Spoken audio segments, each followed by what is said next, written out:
राज्यभरात पुन्हा एकदा पावसाचा जोर वाढला। त्यामुळे शेतकऱ्यांवरील अस्मानी संकट आणखी गडद झाले। कुठे पूल पाण्याखाली गेले तर कुठे जनजीवन पुन्हा विस्कळीत झाले। पाहूया। बीडच्या आष्टी तालुक्यातील कांबळी आणि मेहकरी नदीला पूर आलाय। या पुराचं पाणी नांदा गावात शिरलं। यामुळे मोठं नुकसान झालंय। जळगावच्या चाळीसगावमध्ये मुसळधार पावसाने झोडपून काढले। शहरातील धुळे रोड परिसर जलमय झालाय। आदर्श कॉलनीमधील लोकांच्या घरात आणि दुकानात पाणी शिरले। शहरातील रस्त्यांना नद्यांचं स्वरूप। लातूर जिल्ह्यातील मांजरा नदीला पुराची स्थिती निर्माण झाली। मांजरा नदीवरील 14 बंधाऱ्यांचे सर्वच दरवाजे उघडण्यात आले। भातखेड जवळचा जुना पूल पाण्याखाली गेला। शेतीचं नुकसान झाले। जालन्याच्या भोकरदन तालुक्यात जोरदार पाऊस। पूर्णा नदीला पूर। निमगाव परिसरात असणाऱ्या पूर्णा नदीच्या पुलावरून पाणी वाहते। त्यामुळे हसनाबाद भोकरदन मार्गावरील वाहतूक ठप्प झाली होती। वर्ध्यात पुराच्या पाण्यात अडकलेल्या नागरिकांना गिरड पोलिसांकडून मदतीचा हात। वडगाव ते सावंगी मार्गावरील पुलावरून पाणी वाहत असल्याने 30 ते 35 जण अडकले होते। पोलिसांनी दोरखंडाच्या सहाय्याने सर्वांना बाहेर काढलं।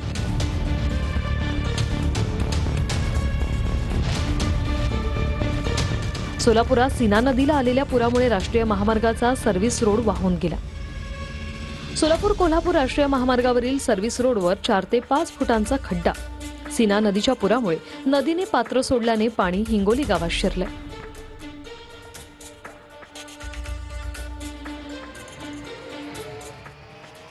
नांदेडच्या गोदावरी नदीने धोक्याची पातळी ओलांडली। नवघाट ओसरणीला जोडणारा पूल पाण्याखाली गेला। विष्णुपुरी प्रकल्पातून 2,98,000 क्युसेकने गोदावरी नदीपात्रात विसर्ग सुरू झाला। बुलढाण्याच्या लोणारचे कमळजा माता शक्तीपीठ पाण्याखाली गेले। लोणार सरोवराचे पाणी देवीच्या गाभाऱ्यात शिरलं। मोर महादेव, वाघ महादेव, बगीचा महादेव यासह परिसरातील अनेक मंदिरं पाण्यात बुडाली आहेत।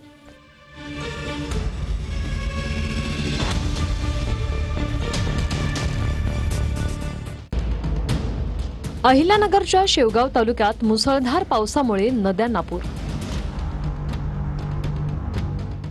शेतामध्ये पाणी साचल्यानं शेतकऱ्याचं आर्थिक नुकसान। सरकारने तात्काळ नुकसान भरपाई द्यावी, शेतकऱ्यांची मागणी।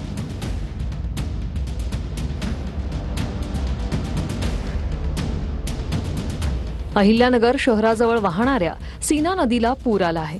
त्यामुळे नगर कल्याण महामार्ग बंद करण्यात आलाय।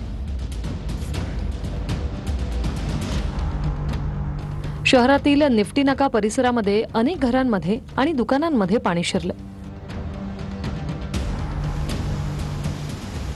अहिल्यानगरच्या राहता तालुक्याला पावसाने झोडपलं।